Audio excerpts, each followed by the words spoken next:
আসসালামু আলাইকুম, সবাই কি আছেন? আশা করি সবাই ভালো আছেন। তে আজকে সকালে দেখেন মনে করেন হারা রাতটা ঘুম পার হয় নাই, আর তার বাঁচতে ডাক পান যে কাকু ফস করে নাও মাছ মারা নাগবো। তো দব্বুস করে কিন্তু আয় বুঝছে, আয় বয়ে নিচ্ছে, আর আয় দেখি কিন্তু ওরা মেশিন টিন স্টার্ট দিয়ে বয়েছে। আর এক যে গুদুর দেখেন মনে করেন করে হয়েছে মাছ দেখবো। তো আমি কিন্তু হাঁটতাইছি আর ভাবতাইছি যে পরিমাণ গরম, আজকে মাছের বিঘের চুনচুন হয়ে যাবো গা। তো আমরা কিন্তু হেসপান নইছি আর ভাববান নইছি যে এই এখান থেকে যে মাছ আজকে মারমু, মাইরা কিন্তু সব হুট কিনা নাকবো। আর হুট কিনা দিলে কিন্তু এত মাছ খাওয়া যাবো না, বুঝছেন? তো মাছ কিন্তু আজকে অনেক, তো অমনি কিন্তু হেসপান নিয়েছে আর আমি আটপান নিয়েছি আর দেখাইবার নিয়েছি আপনার করে। জায়গায় জায়গায় দেখেন মাছ খালি কিলির বিলির করতেছে আর টানে পইরে, পানি তো গরম আর ইম্বুর দেখে এরা এমন জাবর দিবার নিয়েছে। আর আমি আটতাইছি আর মনে মনে বীর বেড়াইতেছি, যদি একটা ছাতি নিয়ে যেতাম তাহলে কিন্তু এত রোদ লাগতো না।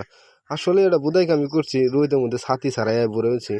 তো আজকের ভিডিওটা কোন থেকে দেখতেছেন, কিবা লাগছে, যদি একটু ভালো লাগে তাহলে কিন্তু সবাই কমেন্ট করবেন। আর কেরা কোন থেকে আমার ভিডিওগুলো দেখেন যদি একটু কমেন্ট করে জানান তাইলে আজকে অনেকটাই খুশি হইতাম। আর আঙ্গুইতে কিন্তু বর্তমানে অনেক পরিমাণ রোদ আর গরম, এটা কিন্তু কম যাব না।